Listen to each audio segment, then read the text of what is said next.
여러분, 지금 이 영상을 보고 계신 그 자리, 아마 소파에 편하게 앉아서 스마트폰을 보고 계시거나 모니터 앞에 앉아 계실 겁니다. 오늘 아침에는 따뜻한 물로 샤워하셨을 거고, 화장실에서는 비데나 부드러운 화장지를 쓰셨겠죠. 냉장고를 열면 먹을 게 넘치고, 저녁에는 치킨이나 피자를 시켜 먹을 수도 있어. 그런데 지금으로부터 불과 200년 전, 같은 이 땅에서 살았던 우리 조상들의 하루는 어땠을까요? 결론부터 말씀드리면 상상 이상으로 충격적입니다. 오늘 하루 아무 생각 없이 쓴 화장지 한 장, 수돗물 한 모금, 밥 한 끼. 이 모든 게 조선시대 서민들에게는 꿈 같은 이야기였습니다. 오늘 영상에서는 왕이나 양반 이야기가 아닙니다. 인구의 대다수를 차지했지만 역사에서 이름조차 남기지 못한 평범한 백성들. 그들이 아침에 눈을 떠서 밤에 잠들 때까지 실제로 어떻게 살았는지 하나하나 들여다보겠습니다. 한 가지 미리 말씀드리면, 이 영상을 보고 나시면 지금 내 삶이 얼마나 축복받은 건지 절실하게 느끼실 겁니다. 자, 그럼 시간을 거슬러 올라가 보겠습니다. 먼저 조선시대 서민의 하루가 어떻게 시작됐는지부터 보겠습니다. 알람 시계는 당연히 없었습니다. 서민들의 알람은 닭울음 소리였습니다. 새벽 4시에서 5시 사이 닭이 울면 하루가 시작됐습니다. 해가 뜨기 전에 일어나서 해가 지면 잠자리에 드는 것이 기본이었죠. 왜냐하면 촛불이나 등잔기름은 서민들에게 사치품이었거든요. 밤에 불을 켜고 무언가를 한다는 것 자체가 기름값 부담 때문에 거의 불가능했습니다. 일어나면 가장 먼저 하는 일은 세수였는데, 지금처럼 수도꼭지를 틀면 물이 나오는 게 아니었습니다. 우물에서 물을 길어와야 했습니다. 비누는 없었습니다. 쌀뜨물이나 팥가루를 물에 풀어서 얼굴을 닦았고, 양치질 대신 버드나무 가지를 씹어서 이를 닦거나 소금물로 입을 헹궜습니다. 지금 우리가 쓰는 칫솔, 치약, 세안제 같은 건 상상도 못하던 시대였습니다. 그리고 여기서 놀라운 사실 하나, 조선시대에는 목욕 문화가 극도로 쇠퇴했습니다. 유교적 관습 때문에 신체 노출을 극도로 꺼렸거든요. 양반들도 목욕할 때 옷을 다 벗지 않고 목욕용 옷을 입은 채로 부분 닦았습니다. 서민들은 그마저도 사치였습니다. 여름에 냇가에서 몸을 씻는 게 전부인 경우가 많았고, 겨울에는 몇 달씩 몸을 안 씻는 게 당연했습니다. 지금 기준으로 보면 상상이 안 되시죠? 하지만 그게 당시의 일상이었습니다. 자, 세수를 대충 마쳤으면 이제 아침밥을 먹어야 합니다. 그런데 여기서 또 충격적인 사실이 있습니다. 조선시대 서민들은 기본적으로 하루 2끼를 먹었습니다. 3끼가 아니라 2끼입니다. 아침 식사는 보통 오전 10시경, 저녁 식사는 오후 4시에서 5시경이었습니다. 해가 긴 여름철에만 간단한 점심을 추가해서 겨우 3끼를 먹었죠. 그럼 뭘 먹었느냐? 지금처럼 쌀밥에 고기 반찬이 아닙니다. 서민들의 밥상은 잡곡밥이 기본이었습니다. 조, 수수, 보리, 기장 같은 잡곡에 쌀을 조금 섞은 밥이었습니다. 순수하게 흰 쌀밥을 먹는 건 양반들이나 가능한 일이었고, 서민들에게 흰 쌀밥은 명절이나 잔칫날에나 먹는 특별식이었습니다. 반찬은 더 소박했습니다. 된장이나 간장에 나물 한 종류, 그리고 김치. 이게 전부였습니다.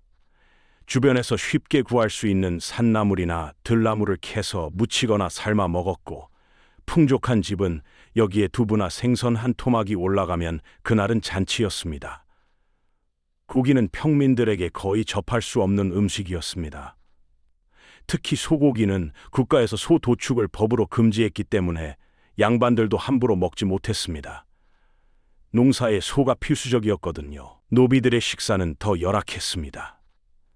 상전 가족이 쌀밥을 먹을 때 노비는 잡곡이 훨씬 더 많이 섞인 밥을 먹었고, 봄 보릿고개 때는 나무 껍질이나 풀뿌리를 캐 먹는 일도 드물지 않았습니다. 굶어 죽는 백성이 매년 발생했다는 기록이 조선 왕조실록에 수없이 등장합니다. 밥을 먹었으면 이제 이 일을 해야 합니다. 조선 시대의 서민의 대부분은 농민이었습니다. 인구의 80% 이상이 농사를 지었습니다. 농사철에는 새벽부터 해질 때까지 쉴 틈 없이 논밭에서 일했습니다.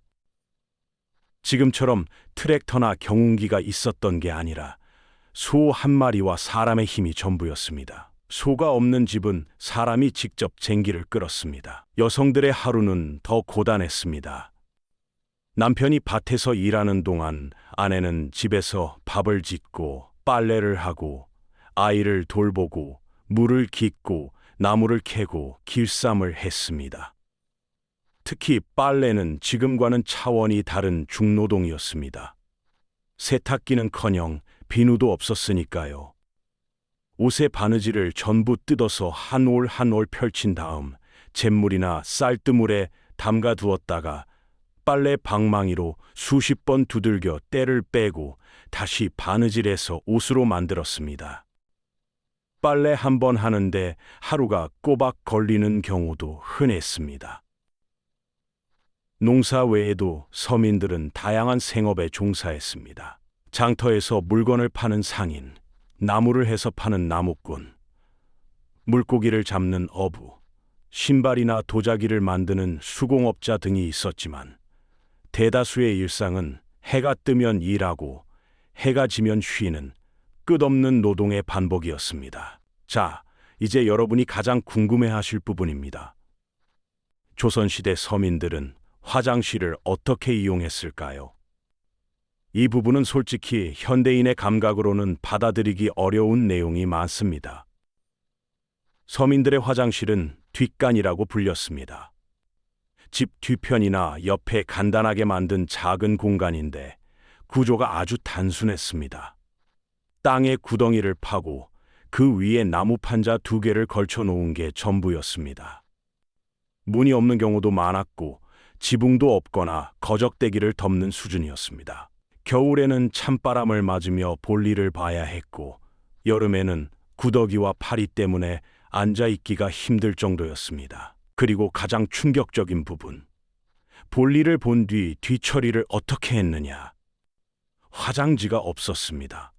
종이 자체가 귀한 물건이었기 때문에 종이로 뒤를 닦는다는 건 엄청난 사치였습니다. 서민들은 나뭇잎이나 볏짚을 사용했습니다. 그리고 더 일반적으로 쓰인 게 있었는데 바로 새끼줄이었습니다. 뒷간 앞뒤에 박아놓은 말뚝 사이에 새끼줄을 매달아 놓고 볼일을 본 뒤에 그 줄 위에 앉아서 앞뒤로 미끄러지듯 움직이며 닦았다고 합니다. 그리고 이 새끼줄은 한 번 쓰고 버리는 게 아니라 여러 사람이 돌려 썼습니다. 위생관념이 지금과는 완전히 달랐던 거죠. 그러니 각종 전염병이 퍼지는 건 어찌 보면 당연한 결과였습니다. 화장실 이야기가 나왔으니 조선시대 한양의 위생 상태도 짚고 넘어가겠습니다. 드라마에서 보는 깨끗하고 정돈된 한양거리, 그건 허구입니다. 실제 한양의 거리는 분뇨와 오물로 뒤덮여 있었습니다. 조선시대 실학자 박재간은 이렇게 한탄했습니다. 도성의 물맛이 짠 것은 함부로 내다버리는 분뇨 때문이다. 한양에는 인구가 폭증했지만 제대로 된 하수처리 시설이 없었습니다. 가정에서 나오는 분뇨는 대부분 하천에 버려졌고 장마철에 물이 범람하면 거리 곳곳에 분뇨가 섞인 오수가 넘쳤습니다. 지금의 세종로, 종로 일대가 당시에는 냄새가 고약한 거리였다는 고고학적 연구 결과도 있습니다. 분뇨를 비료로 사용하는 시비법이 있긴 했습니다만 그것도 농촌 이야기이고 도성 안에서는 분뇨를 수거해 갈 사람이 부족해서 처리가 제대로 안 됐습니다. 수레가 없어서 우물을 퍼가지 못한다는 실록의 기록도 남아 있습니다.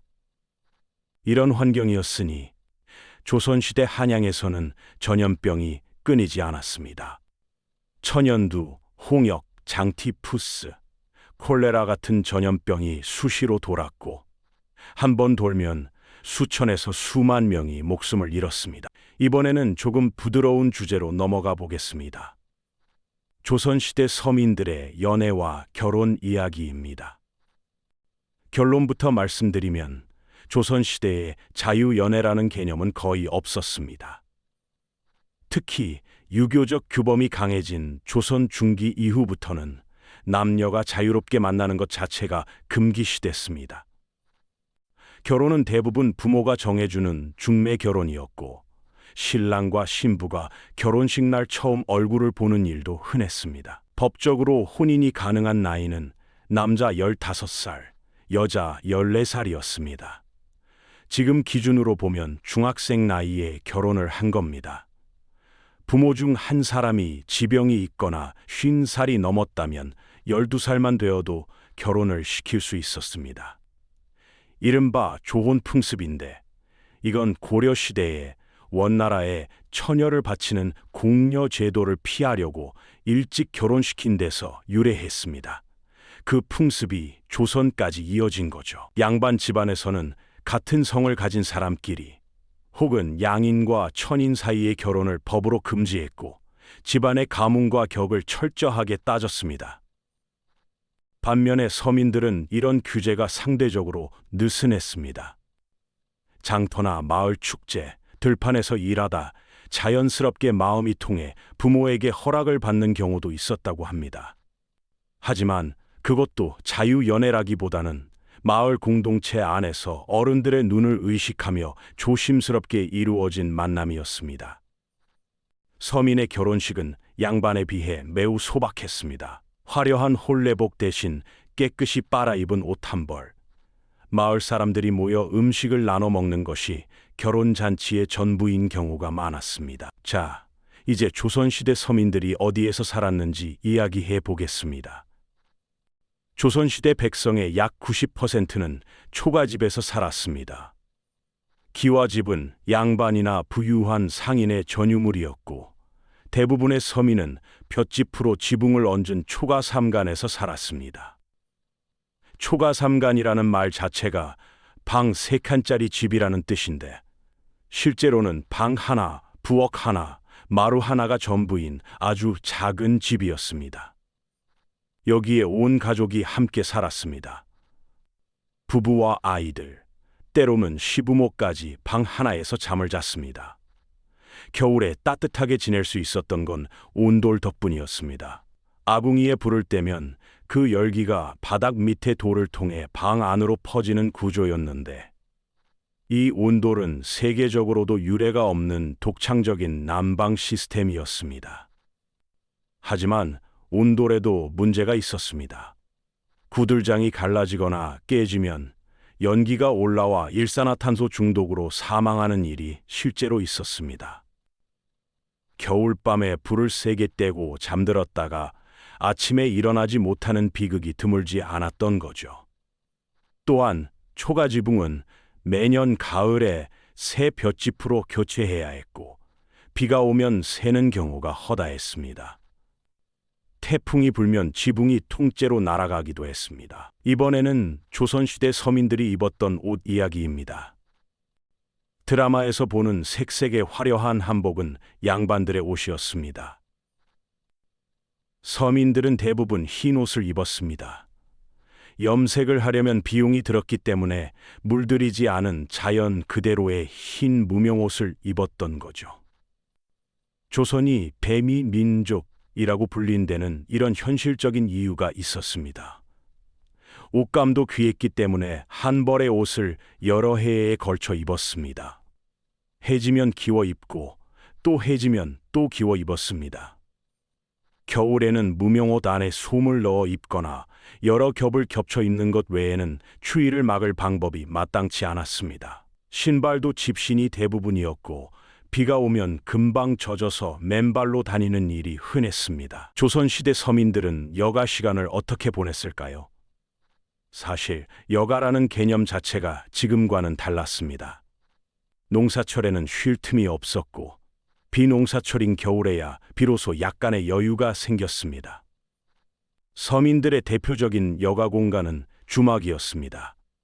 주막은 술과 음식을 팔면서 숙박까지 제공하는 곳으로 지금으로 치면 동네 선술집과 게스트하우스를 합쳐놓은 느낌이었습니다. 술과 음식을 먹으면 숙박비를 따로 받지 않는 경우도 많았습니다.